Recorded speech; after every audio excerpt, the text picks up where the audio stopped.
You know what, man? Episode 49. 49. You know what, Rob? 49. Tell him, Giffen, I'm feeling some kind of way, bro. about the Sports U podcast. I'm feeling some type of way about this Sports U, man. Like we got a little buzz going. Y'all not subscribing. We out here working. I'm just fucking with y'all. Episode 49. No, he's not. Show your support. No, I am. Support and the for you, the though. people who are Whoever- supporting the, you guys know who the family is gifting. Whoever unscribed, I'm coming to get you. Episode 49 of the Sports U 49 podcast. of them bitches. Rob, how you feeling, man? I feel amazing. You know what it is, a Sports U podcast where we read you the sports news and you listen to our stupid ass opinions. Yes, sir. Yes, sir. But let's get on to the first one here. Yeah, Victor, get on to it, motherfucker. Talking all that shit. And Nah. You not. You was at me last week. Yeah, go ahead. Present this. Pre-show, he goes, I got some shit to say, some shit to get off my chest. I'm going in hot. I know he's coming in hot at me. Nah, we I'm traded coming for to get Victor you. Oladipo. I'm sure that's why he was traded for something so less. But yeah, like he's out for the season. Torn quadricep. Very, very bad for the Heat. I thought he was going to be an X factor, especially for this team that needed some offensive help. I mean, not high like damn Vic. Prayers up. Hope you get It's better. more of a me thing, I feel like. Yeah. Because I've been talking some shit about you yeah, guys' fuck Rockets. you. Okay. Fuck you. It's not needed. Me saying fuck you, or he's not. Yeah, bro, it's pretty aggressive. I mean, fuck me. It's. I don't think it's necessary, man. You're talking about somebody who got hurt. If I had like a fully loaded team and I lost to a Magic squad, kind of like how the Chicago Bulls with Vucevic, with Zach LaVine, they lost to the Orlando Magic. That is a big fuck you. Now you just saying it because one of my players got hurt. That's stupid. Like that makes no sense. That's just being ignorant. That's what I'm good at. No, I'm just kidding. Now he's getting season-ending knee surgery on Thursday. So the Heat announced this. It sucks for Oladipo. Again, we were just speaking about the human factor about it. He also had an opportunity to get 2 different contracts from 2 different teams. It was the Pacers and us. And I think the last one was about $25 million from you guys as well. Mm-hmm. So now he's an injured player. He's going into free agency. That's rough. Does he have the same price tag? Are people going to be taking that risk on him? Like, how do you feel now? You had him on your team. What's your experience with him, and would you take a bet on him? Yeah. All fuck yous and aggressiveness aside, and ignorance. Take away ignorance. I apologize. It's all good. Bro. See, here's why it's not that bad for Miami. How many games did he play? Like 5? Dude, he literally played like 3. Right. 3, 4. Right. Like, it so was nothing. It's not like you incorporated him getting a certain amount of plays. You weren't really running the ball through him or anything like that. Like, he was just thrown out there to see how he would work with Jimmy and Bam. It really does suck though to see Vic go out like this, only because like this is what I was always questioning when he was on the Rockets, like his health pretty much this whole time. And it's just like, damn, first it was the quad, now it's a knee, and now you're going into free agency too after you just turned down 2 $25 million contracts. This is gonna be Well, let me just say this much. So the biggest thing about this year was that it felt like Tyler Herro wasn't upgrading. He was actually taking a downturn. That part. Kind of like a sophomore slump. And then you also have Jimmy Butler, who wasn't able to play throughout all this entire season because of COVID reasons or other, specific reasons, health-wise. Overall, what I'm trying to say is he was supposed to be the guy that's fulfilling that little absence when it came to Jimmy Butler coming back to, just health overall. And then you also have, the absence of Tyler Herro's productiveness. So it was like, Victor Oladipo, let's go. Like, X factor. It's Right. gonna be great, especially in the playoffs when everybody comes back. Wasn't it healthy. always Hopefully like a Tyler Hero's back in rhythm. What were you saying though? wasn't it always like a rumor that Miami was trying to get Victor Oladipo? Yeah, it's always been a thing like that. So it was Right, finally and came that's- true, and then I was happy about it. That And like sucks he more. has like some potential to do some defensive stuff too, and it feels like us and our effort, it would just make him even better. Now, think about it this much though, Tyler Herro, since March 24th, which Yeah. has been a good amount of time now, Right. has shot 46% from 3 on 5.2 attempts per game. So he's kind of getting back into his own. When he can shoot from the outside, it opens up so much more dimensions of his game.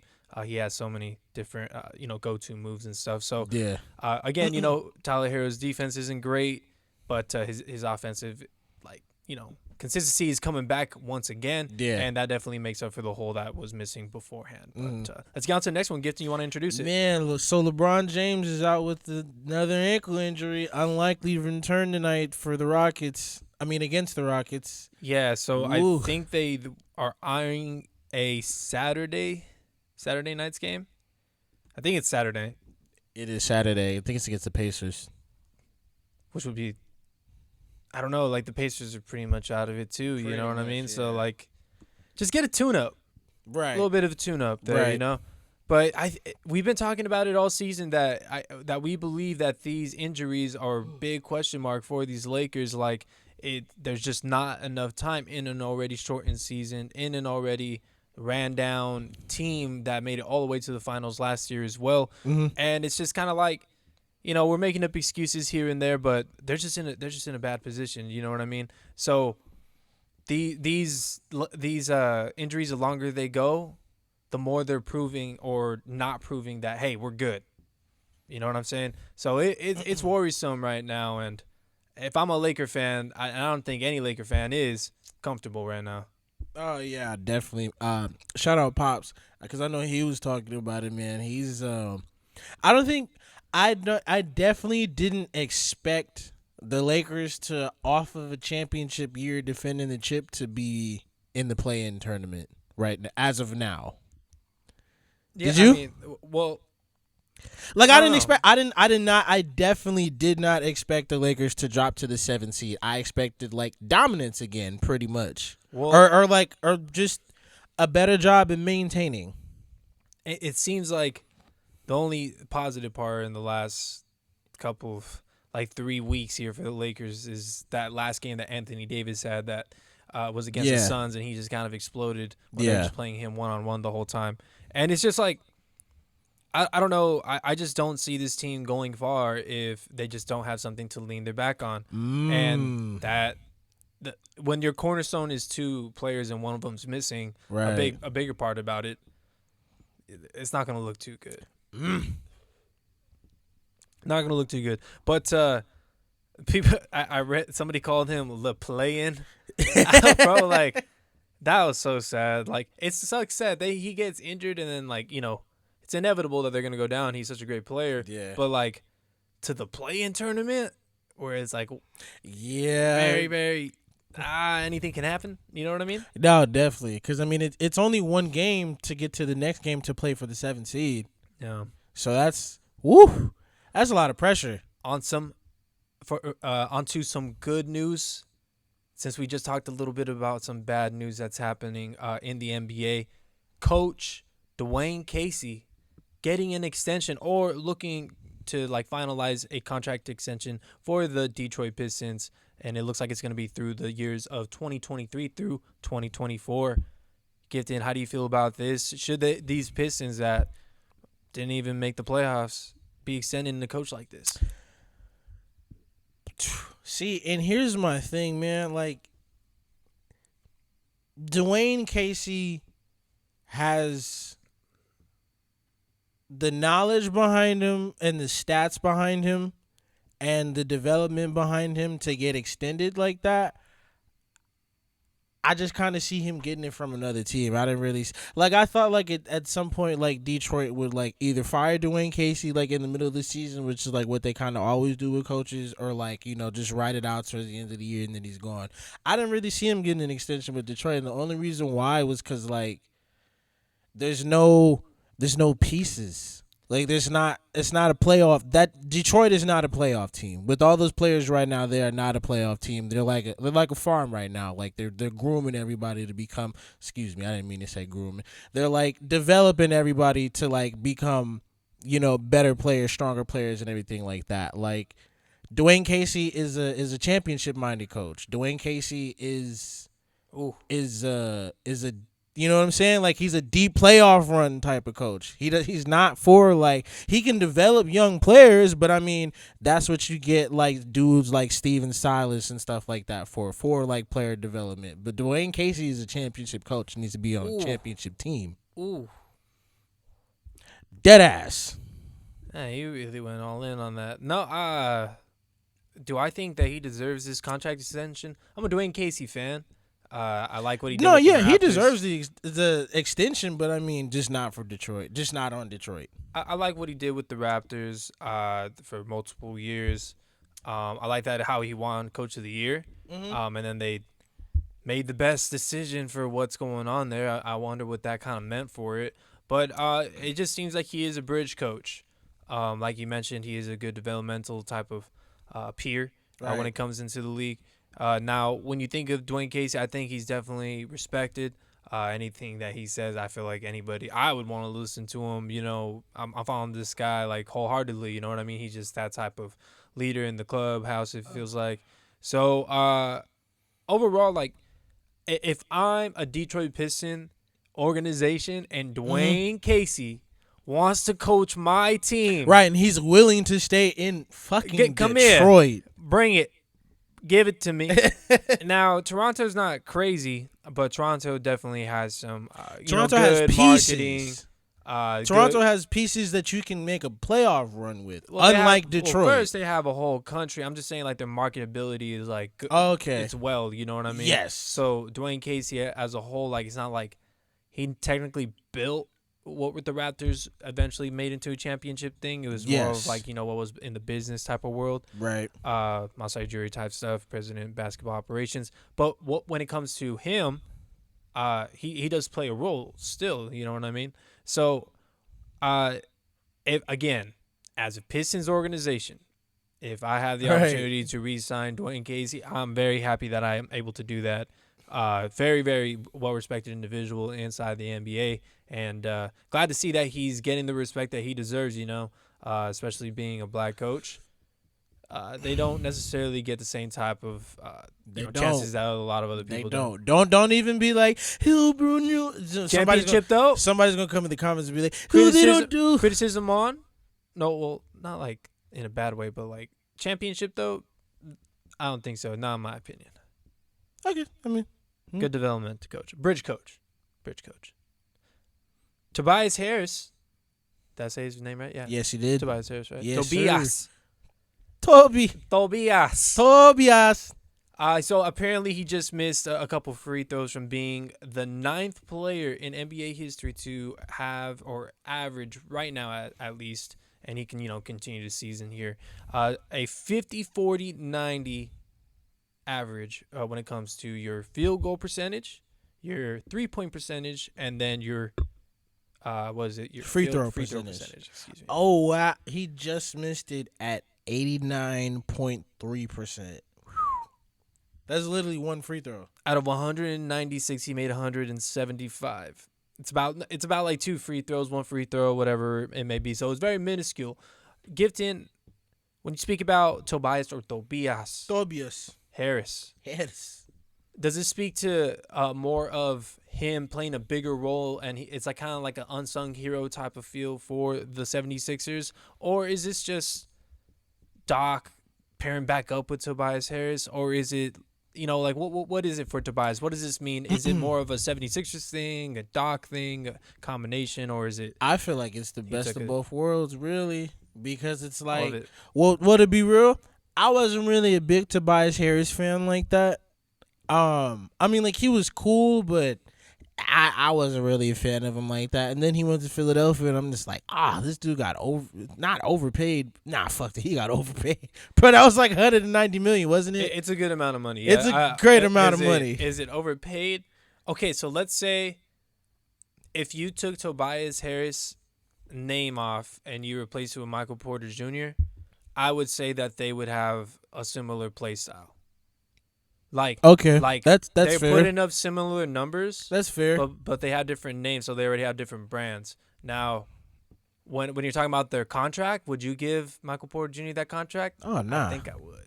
Really? Oh yeah, that guy's a beast. But at 180, that guy's a beast.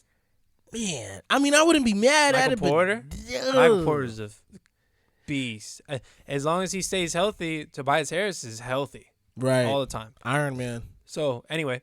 But yeah, I definitely feel like it's the best of both worlds because you got Tobias Harris, who was who used to be like a solid like 17-7 type of night dude who came into like a 22-5 now. I wish I looked at his numbers before we did this shit, but AOL.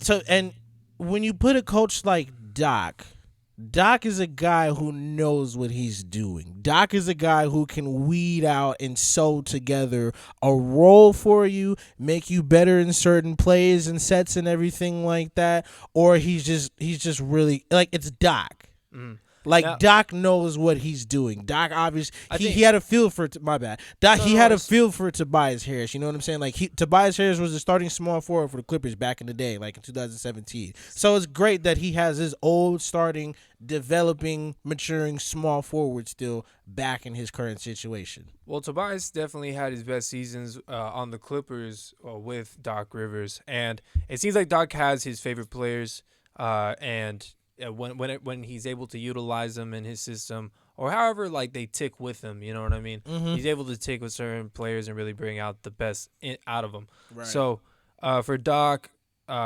him being paired up back with Tobias, I think is just a match made in heaven. Yep. I'm happy for them because, they both benefit from one another, you know what I mean? Definitely. I think that he is definitely an unsung hero that he, puts Philadelphia 76ers on a different part of the map because they can go to him late game and he can win you one of those crucial games, you know what I mean? Yeah, definitely. You're expecting Ben Simmons, Joel expecting Embiid, JoJo to hit like a turnaround do or some something. stuff, do something, get it done, you know what I mean? But then it's this guy that's actually going to be the guy to switch games up, you know what I mean? It's always another guy, the X Factor, that brings it over the edge. It was like Fred VanVleet that one year. Yep. Andre Iguodala. Big head Fred. For the Warriors, or Mike Miller for the Heat that one year. Shane Battier's crazy. Shane Battier, man.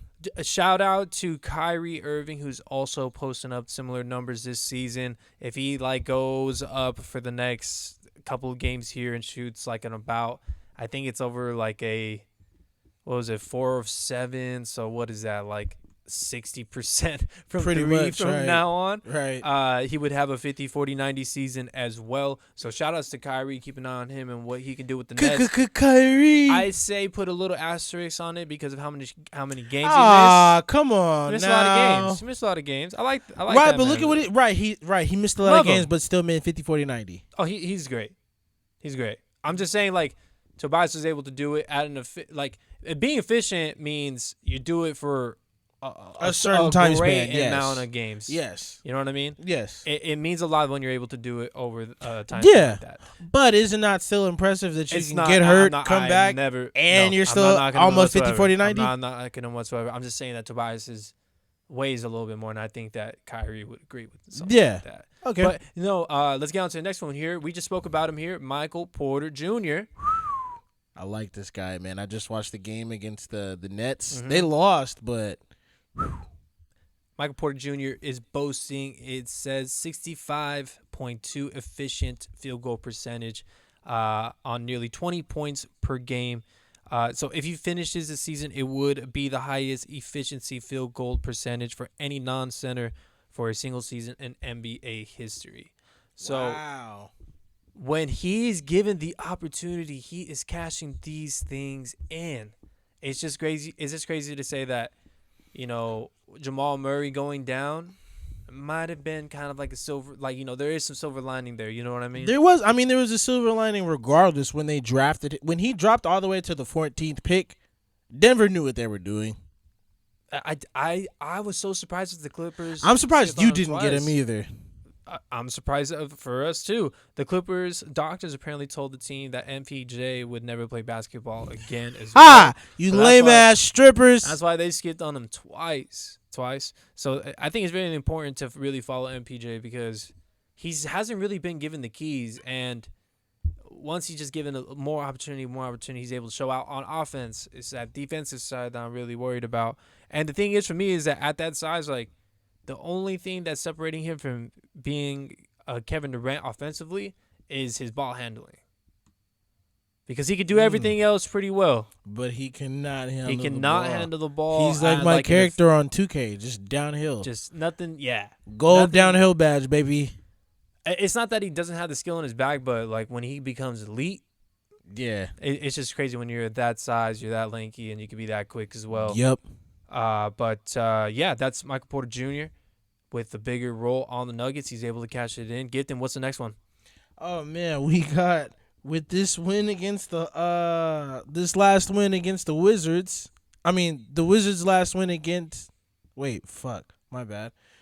No worries. The Hawks basically they beat the Wizards. Cut that out, man. we all, it's transparency here. If you're listening at this point, they deserve it. They deserve to hear our focus. Oh God! Shout out to you. With this win against the Washington Wizards, the Atlanta Hawks, right? So the Atlanta Hawks beat the Wizards. They are now in the playoffs. They have clinched a berth there. They finished this, or at least they are right now, I think 39 and 30. Which is surprising, by the way. I just want to, again, kind of just give them their flowers right here, man. Yeah, definitely. Now, I'm really excited for playoff Trae. He showed out in the in the playoff tournament for college. Now he's playing in some meaningful games. This man could put up them numbers, man. I'm very excited to see like how he affects a playoff type of atmosphere when it comes to a defense. How are they gonna play him? Are they gonna double team him on the top, or like what are they gonna do? That is true because so it's crazy. Not that we haven't seen a player of Trae Young's caliber, but it's just like this is his first playoffs. Like, what are they gonna do? First playoffs. Right, this is his first playoffs. So it's like, oh my God, like what did they do? Off the dome, real quick.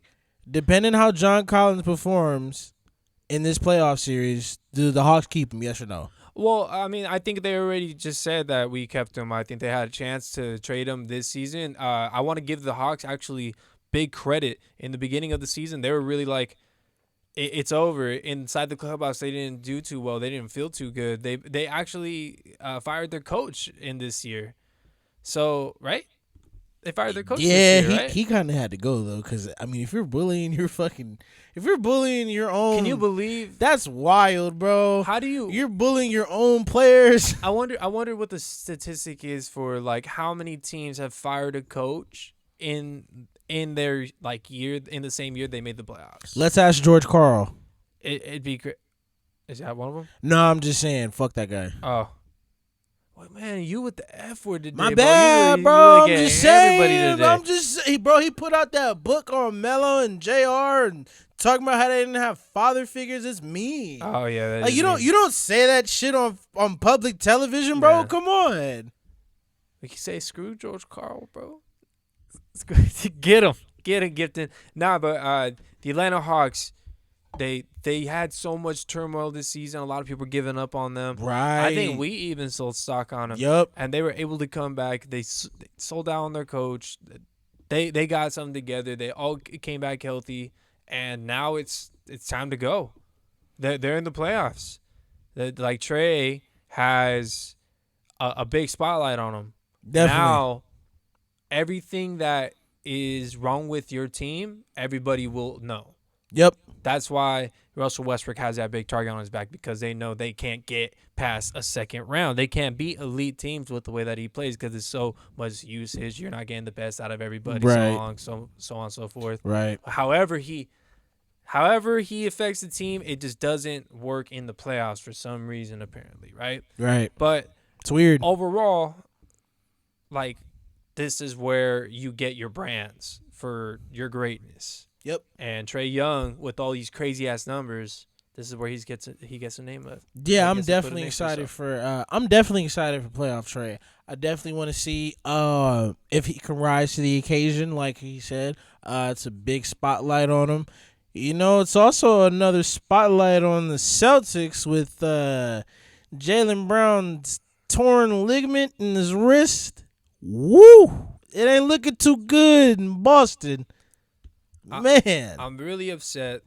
He's having a career year. Everybody knows it. Let me just give everybody who does not know. He's averaging 24.7 points, 6 rebounds, 3.4 assists in the 58 games that he has played. As you see, he missed already a good amount of games this year, and it's a shortened season as well. So now he's just missing even more games.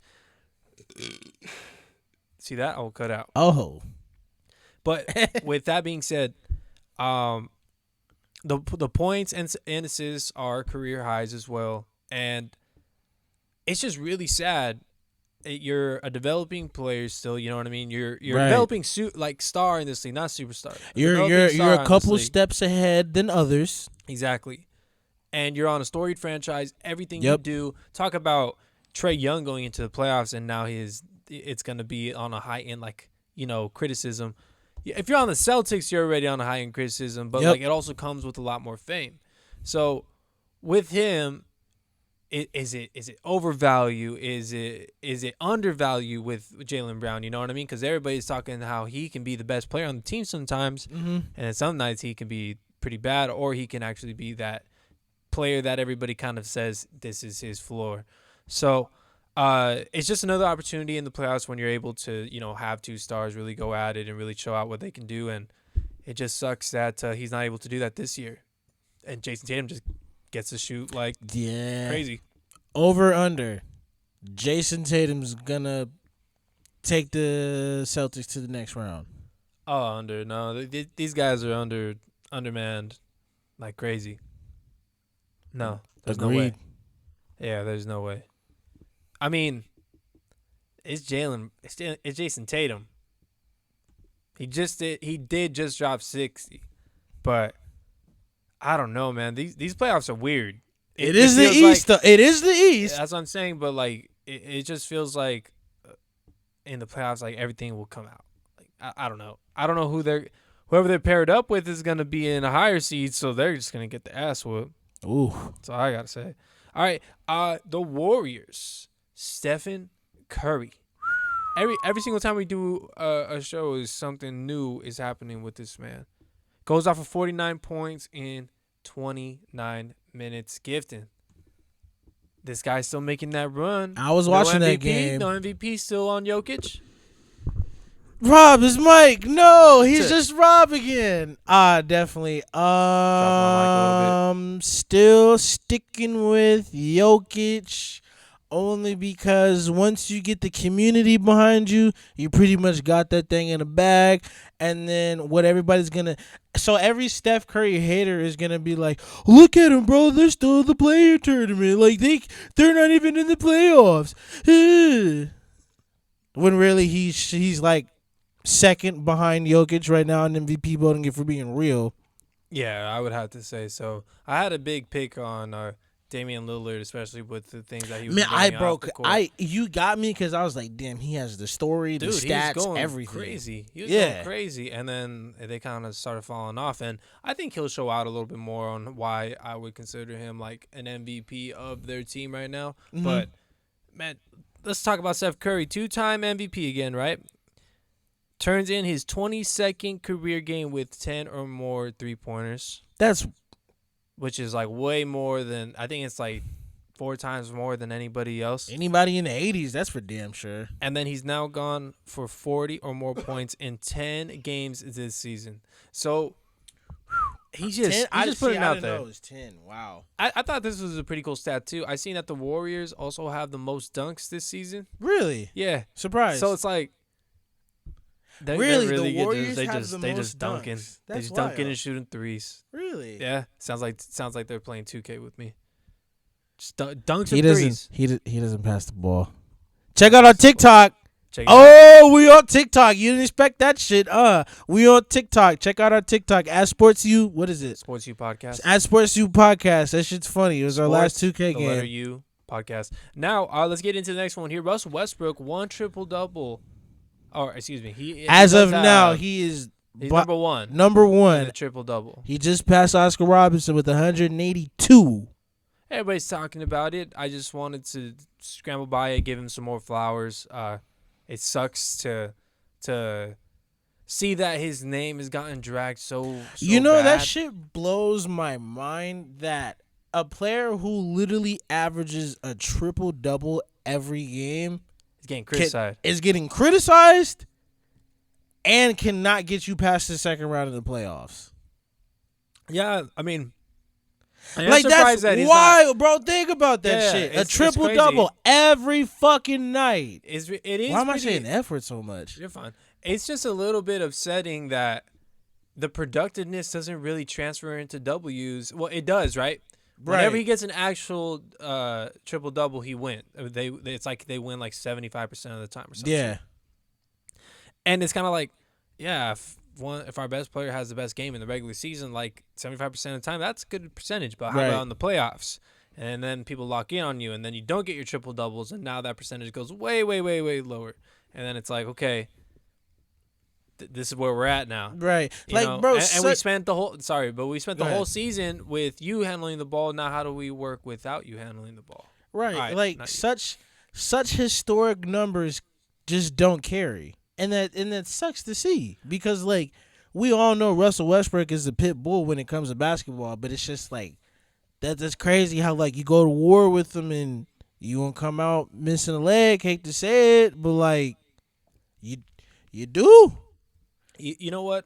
He has a guy that can really do some damage in the scoring ability. They just really need to have any type of defensive like reliability here, and then they'll have a chance in the playoffs. But they're going to be in the play-in tournament, and we'll see what happens with them right now. But he literally had 20 assists and like 21 rebounds in that last 24 assists, 21 rebounds, 14 points in the game that he actually became the number one. And they're in the play-in tournament. And not That's only that, so yeah, that crazy. sucks. And not only that, but Will Chamberlain is the only person that was able to do something like that. Will Chamberlain Right. numbers. Everybody compares it to that, but really think about it. 20 assists, 20 rebounds. I don't even think I can really do that in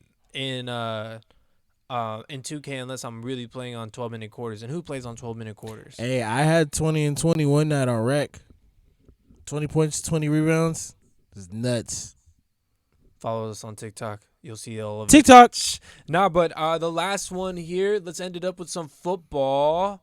Da, da, da, da. Bow, bow, bow. Da, da, da, da. Duh. Now, the guy who coaches all of the bad people, all the prisoners, Wow. Urban Meyer, wants to get the Prisoners? church boy. He- Tebow is getting workouts, and he's also planning on signing with the Jaguars, and it seems like they are letting that happen. Gifton, what's your first impression on all this? Tim Tebow can come back, but Colin Kaepernick can't. I know, Had to throw that out there. but he's coming back as a tight end. That doesn't matter. Look how many teams you need a quarterback now. Yeah, I understand that. But Would you I'm rather saying- have Colin Kaepernick but I'm or saying- but I'm saying- Matt I'm Stafford? saying there's just a difference. I'm not saying anything about what he stands for and stuff. I already spoke about that. I believe he deserves a chance. But the thing is that Tim Tebow is willing to be a tight end. I don't think Colin Kaepernick is like, I'm a quarterback. He's always showing out as a quarterback. I don't think he wants to be anything else. So I think Okay. that's the only difference. So that's why I wouldn't bring a Tebow up on that. Colin Kaepernick up on this. I do not like that. Because, bro, Tim Tebow was done. Kind of like Let's you're be just real. forcing it, in my opinion. Yeah. Why do you need him as a tight end? I don't think that's necessary. But if they want some more news or more hype, it's the same thing as the Patriots, the Eagles signing Tim Tebow. They had him. It didn't work out. He never really got any play time, and it just was a PR kind of statement. So are they really going to use him? Or is it really going to happen? And people actually have some strong opinions about it. It's kind of like, what's the point? What's the point? But I said the same thing about Antonio Brown, and look what happened last year. Right. So we'll see what happens. But it's been 8 years since Tim Tebow last took an NFL snap. 3 NFL seasons, 3 MLB seasons under the Mets. Wild. He's just a worker. I would like the work ethic in my clubhouse. You know what I mean? Yeah. I don't know, though. In my locker room. It's right. It's been 8 years. How old is he?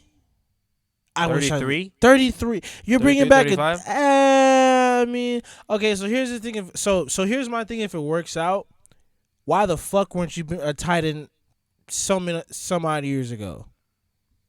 I mean, he was again, like if you knew this whole time, he was trying to be a different type of sport. But we knew he was never really a quarterback like that. Well, that's what other people said. For me, I would have tried him out. Fuck, he's a winner. He's a winner. That's all I want. He's a worker. He's not a winner. He's a winner. He's a worker. He's a true blue-collared, the definition of a blue-collared worker. Shout out to him on that. The second act of Tebowmania is coming up, and I'm very excited about it. Tebowmania. I'm going to start Tebowing everywhere. We're going to make a TikTok about it. You feel me? Follow us on TikTok. We better but get yeah, TikTok that's famous. it. Episode 49 in the book. Episode 49 of them things in the book, man. We just keep it coming with the consistency and the heat. Yes. We out here evolving every day. We on the TikTok. Shout out, follow us on TikTok. Follow us on Instagram. Follow our Twitter. If you like this episode, go ahead and hit that like button. Smash the like button. Bust down those comments. And remember to support you. Hit the notifications as well. Appreciate all of your guys' time as well as your support throughout this time. Stay in touch for the next episode of episode 50. Should be a very good one. Again, appreciate you guys' time. Have a great night, everybody. And I'll bust everybody ass on 2K. Got him.